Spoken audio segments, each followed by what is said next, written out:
Have you ever wondered what truly happens inside a man's mind when he realizes your self-worth matters more than your feelings for him?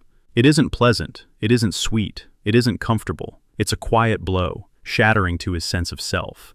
Understanding this isn't meant to comfort you, but rather to reveal the psychological dynamics that unfold when a man comprehends he can no longer have you at any cost. In this presentation, you're going to uncover the 6 precise stages a man experiences when your self-respect takes priority.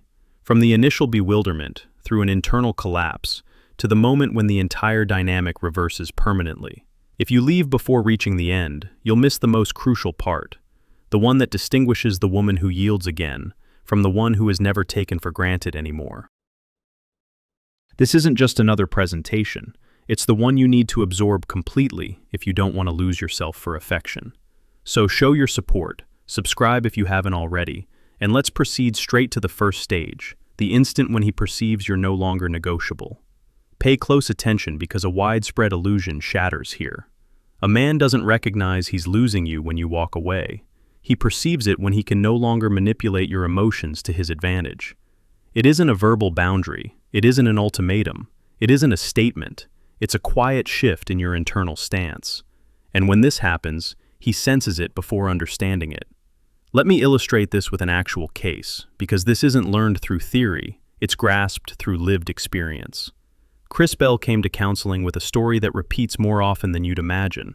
She was a loving woman, deep, emotionally committed. She didn't beg, didn't chase, didn't create dramatic scenes. From an outside perspective, anyone would say, she has self-respect. But internally, she compromised in silence. She accepted minor inconsistencies, lengthy waits, promises that dissolved, intermittent presence that she rationalized with maturity. She didn't complain to avoid applying pressure, didn't demand to avoid seeming intense, and didn't leave because she believed affection also means patience. That's the blind spot. While you think you're being understanding, your mind learns that your position is flexible. And when you're flexible, the other person's mind gets comfortable. The man Chris Bell was with wasn't cruel, but he also wasn't obligated to grow. Why? Because she always arrived one step behind herself, though she never showed it, until something shifted. And this is where I want you to focus. It wasn't a breakup, nor an ultimatum, nor a dramatic scene. It was something quiet, yet infinitely more powerful. Chris Bell stopped betraying herself in small ways. She didn't announce anything, didn't explain anything, didn't deliver speeches about self-worth. She simply began acting from internal coherence. When something didn't add up, she no longer justified it. When something bothered her, she no longer tolerated it. When she sensed something wasn't aligned, she no longer waited to see if it would improve. The psychological key: she didn't leave him, she returned to herself. That movement changes everything. When you return to yourself, you cease being negotiable without stating it. Your energy stops pleading, adapting, accommodating the other person so they won't leave. And the masculine mind perceives this as a loss of emotional control, not dominance, but access. The sensation that he no longer has you secured, even though you're still present, is the first real rupture. It isn't that he thinks, quote, won. His mind goes much deeper, and that's what shakes his sense of self. He no longer controls the emotional dynamic, and when a man perceives he's lost that control, he begins to see you differently, to measure every gesture, to observe every movement, to question himself, not because you're manipulating him, but because you stopped manipulating yourself to keep him. That's where genuine change begins. And I want you to remember this as your practical anchor. I don't need to distance myself to stop being negotiable. I need to return to myself. With that, the board has already shifted. The next stage goes deeper. Why does your self-respect generate more respect than all the affection you've given him? How does his mind begin to compare unconsciously what he had with you versus what he can no longer obtain so easily? That's where the internal game becomes irreversible. Stage 2, dignity. First, it hurts to accept this, but when you grasp it, it liberates you definitively. Affection isn't what organizes a man's mind. What truly organizes it is the internal structure from which you express affection. Here's the mistake nearly all of us make with the best intentions. We believe that loving more, giving more, understanding more, supporting more will awaken respect. But exactly the opposite happens. Affection without self-respect becomes background scenery. Embodied self-respect reorganizes internal hierarchies. To illustrate this, let's look at Sandra, a client. She had profound affection, not from lack but from authentic giving. She listened, accompanied, was emotionally present. She was pure support. For a long time she believed that was her greatest value, but there was something she didn't understand. The more she loved, the less weight her words carried. The more she was present, the easier it was to postpone her. The more she understood, the less her boundaries were respected. Sandra wasn't invisible, she was accessible, and that makes all the difference. The man she was with didn't see her as insignificant. He saw her as guaranteed that she would understand, that she would forgive, that she would wait. And here comes the uncomfortable truth. When someone feels secure they won't lose you, they don't need to rise to be with you. Sandra came to counseling, devastated by a phrase that seemed harmless but was crushing. He tells me he loves me, but he doesn't choose me. That's the key. Affection can coexist with convenience. Respect cannot. Respect emerges when the other person perceives they cannot cross certain boundaries without losing access to you. Sandra hadn't stopped loving. She had lost something more important, the emotional authority over her own space. The turning point occurred when she understood this. My affection isn't wrong, my position is.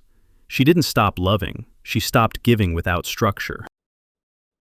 She began doing something that initially frightened her, maintaining her self-respect, even when affection pushed her to yield.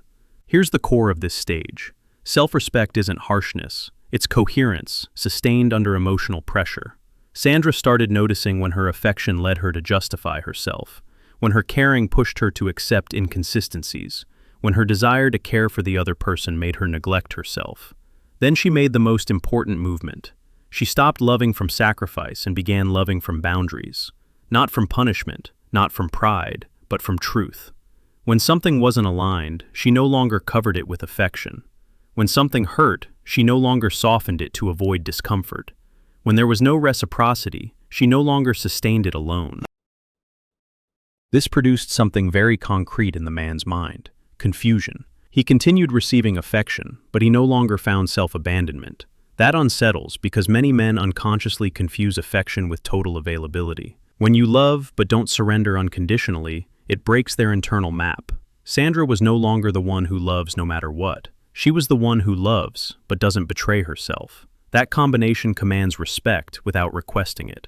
He began measuring his words, thinking before acting, realizing the margin he had before no longer existed. Not because Sandra demanded it, but because her self-respect wasn't available to be ignored. Key phrase to remember: affection attracts, self-respect selects.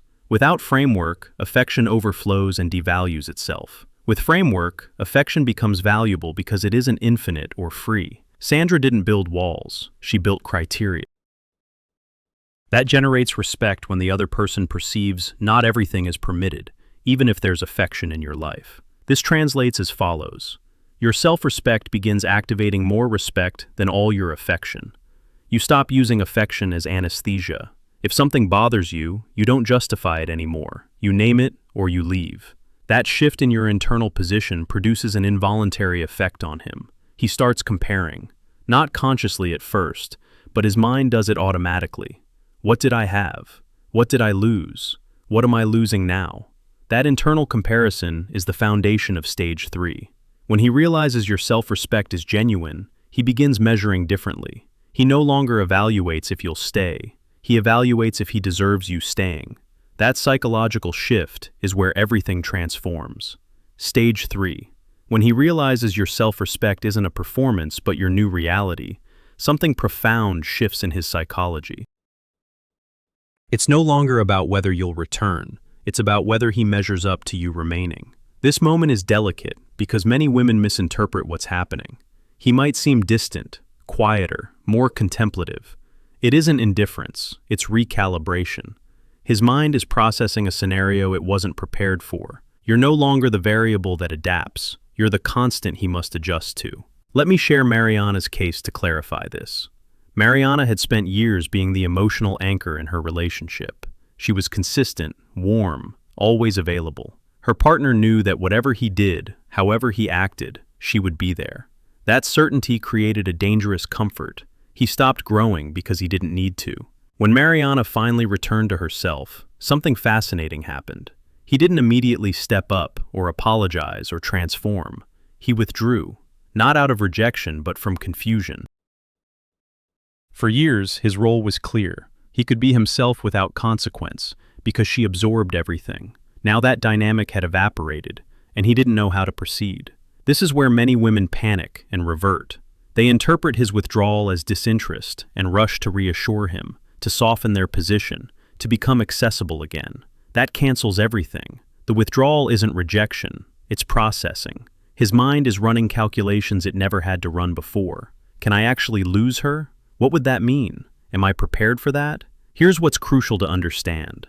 When a man realizes your self-respect is permanent, not tactical, his entire internal hierarchy shifts. You're no longer categorized as the safe option. You become the valued option. And valued options require different behavior. This doesn't happen instantly. It's a gradual psychological adjustment. He begins noticing things he overlooked before: your tone, your boundaries, your absence. What was once guaranteed becomes uncertain, and uncertainty in the masculine psychology creates motivation. But there's an important distinction here. This isn't about playing games or creating artificial scarcity. This is about genuine self-possession. The difference is tangible. Artificial scarcity is strategic. You manipulate availability to create desire. Genuine self-possession is structural. You're unavailable for what doesn't honor you because you honor yourself. Men can sense that difference viscerally. Mariana didn't play games. She simply stopped betraying her truth to maintain connection. When her partner made vague promises, she no longer filled in the gaps with optimism. When he was inconsistent, she no longer justified it with compassion. When he took her for granted, she no longer performed emotional acrobatics to restore harmony. She just existed from her center, and that centered existence communicated something wordlessly.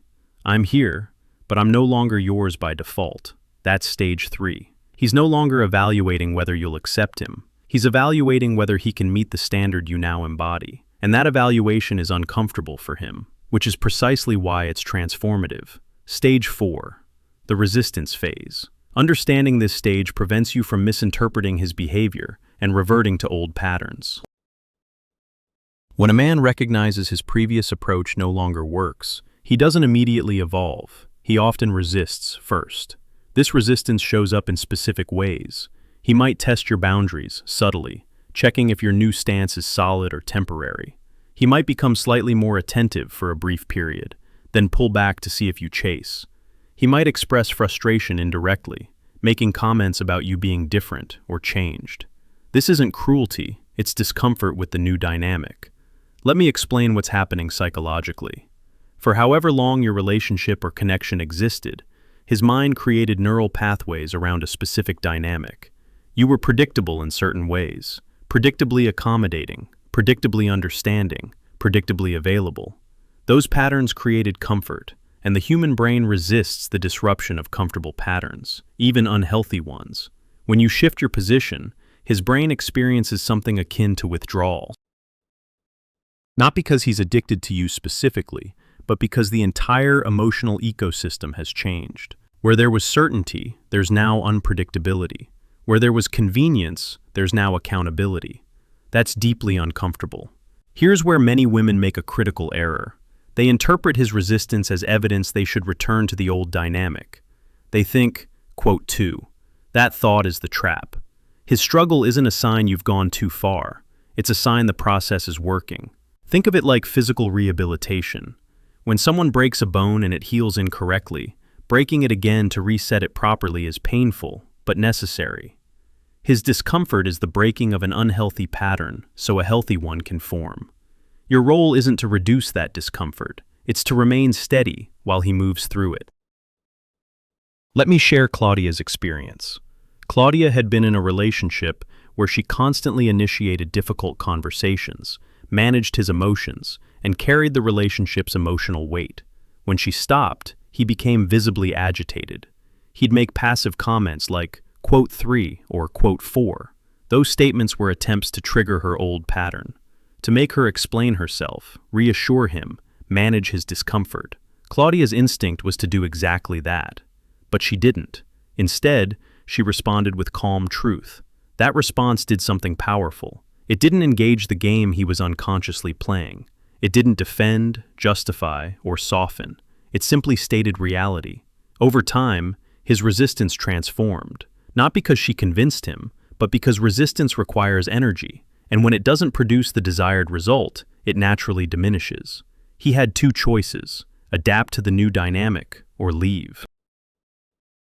Most men, when faced with a woman who genuinely embodies her worth, choose to adapt, though not always immediately. During this phase, your job is threefold. First, don't interpret resistance as rejection. It's recalibration. Second, don't explain or defend your boundaries. They're not negotiable, so they don't require justification. Third, remain emotionally steady, not cold, not hard, but grounded. Your stability becomes the new foundation. What happens next depends entirely on his capacity for growth. Some men will rise to meet you. Others will gradually fall away because they cannot or will not adjust. Both outcomes are information, not failure. Stage 5.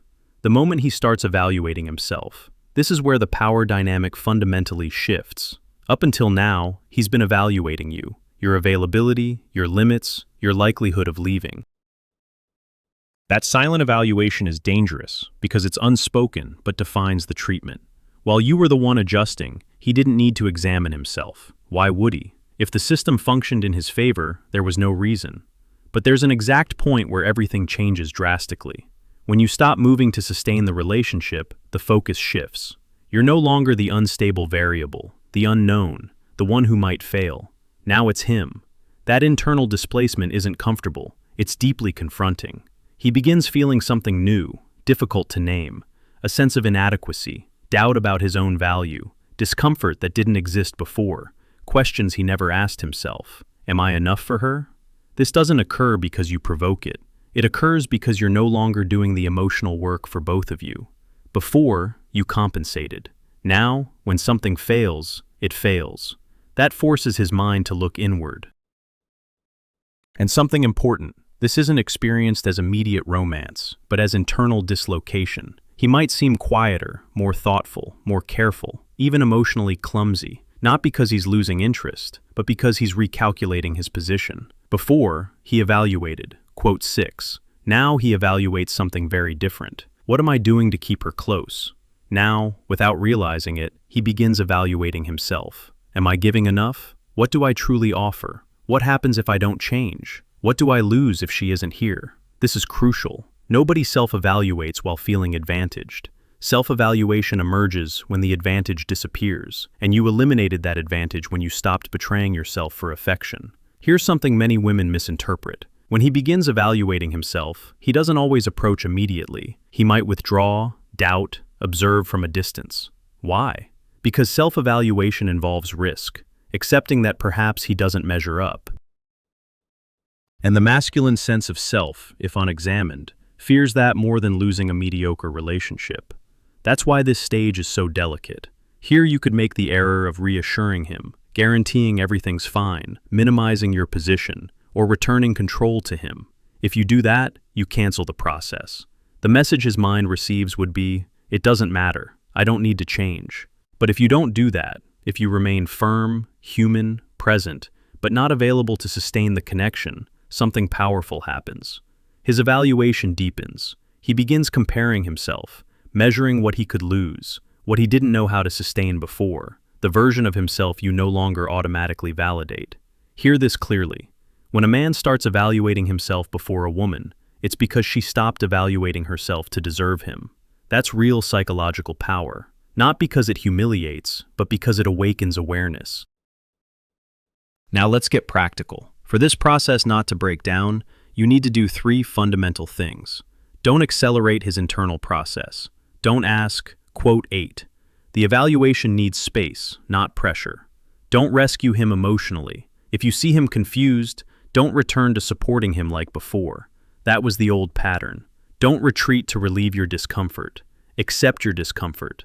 This moment also unsettles you because you lose control over the outcome. That's where your coherence is tested. If you sustain this, something inevitable happens. The connection stops revolving around what you give and begins revolving around what he can sustain. That redefines everything. You're no longer waiting to be chosen. You're observing from your center. You're no longer demonstrating value. You're operating from it. Key phrase. When he starts evaluating himself, you're no longer competing.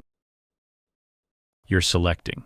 Stage 6. How to sustain this position without hardening or losing your essence. Reaching this point isn't the hardest part. The hardest part is staying here. After everything that occurred, the rupture, the changed treatment, his psychological inversion, his self-evaluation, a silent temptation appears.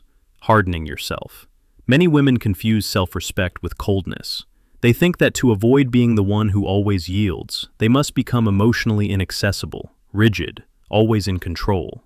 That isn't power, it's defense. True strength is sustained from something more refined, emotional self-regulation with an open heart. Sustaining this position means you no longer react from fear of losing, nor from fear of feeling. You don't anesthetize yourself, you don't close off, you don't become someone you're not. You remain sensitive, affectionate, deep. The difference, you no longer betray yourself to sustain a connection. Before, your essence served affection. Now affection serves your essence, and that changes everything. Here, many women revert without realizing it, not because the other person manipulates, but because peace feels strange to them. They were accustomed to intensity, to emotional turbulence, to the adrenaline of what will happen. When that disappears, the question arises, what if they don't need me anymore? The answer is this: they no longer need you to sustain themselves, and that's exactly what makes you eligible. Now you're not a refuge, you're a choice. Sustaining this position involves accepting something important. Not everyone will stay. Some people will leave, not because you're too much, but because you're no longer convenient. And that isn't loss, it's natural purification. Now, the practical and powerful part. To not return to the old role, you need to sustain 3 internal habits. Stop anticipating emotionally. Don't imagine futures. Don't complete intentions. Don't project changes that aren't occurring. Stay with what is. Second, learn to regulate your nervous system before making important decisions. If you feel accelerated, anxious, or afraid, stop. Coherence is born from calm, not from urgency. Third, choose from your body, not from fantasy. If something tightens your chest, tenses your stomach, or steals your peace, don't ignore it or rationalize it. Listen to it. This doesn't make you cold. It makes you honest with yourself. And here, something very powerful happens. When you sustain this position, your essence doesn't dim. It organizes itself. Your sweetness stops being sacrifice. Your affection stops being negotiation. Your presence stops being guaranteed. You begin loving without losing yourself, giving without emptying yourself, being present without disappearing, and that generates a clear effect on others. They either rise or fall on their own. You no longer chase, don't demonstrate, don't sustain from fear. You simply exist from your center, from your self-respect, and that cannot be ignored. Conclusion. What you've just learned isn't a technique to make someone return. It's an internal reorganization so you never again have to diminish yourself to be loved. When your self-respect is stronger than your affection, something changes. You no longer choose from hope, you choose from your standard. And from there, the affection that arrives doesn't break you, doesn't confuse you, doesn't diminish you. It accompanies and elevates you. If this message resonated with you, I invite you to write in the comments this declaration, not for anyone else, but for yourself. My self-respect guides my affection. Write it, read it aloud, because by saying it, you begin living it. If this message has impacted you, reflect that with your support, subscribe to the channel, and enable notifications so you don't miss anything. And if you want to support this space even more, you can join as a channel member and receive exclusive benefits, priority responses to your comments, participation in decisions about upcoming content, and closer accompaniment in your transformation process. But don't leave yet. On screen, I'm leaving you 2 presentations that I know you'll appreciate, with teachings of tremendous value. I'll see you in whichever one you choose, because your transformation continues here and now.